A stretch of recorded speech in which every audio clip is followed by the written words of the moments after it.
ఇది ఒక పురుషుడి జాతకం.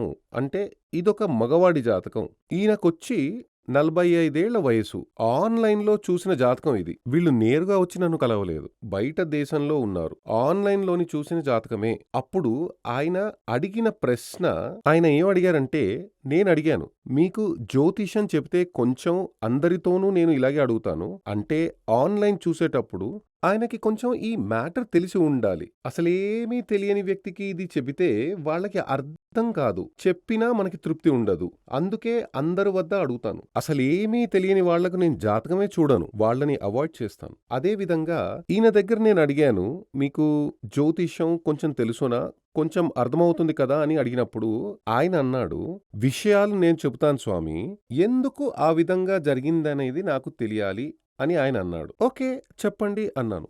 ఆయన ఏం చెప్పాడంటే, "స్వామీ నేను పెద్ద ఉద్యోగంలో ఉన్నాను. నాకు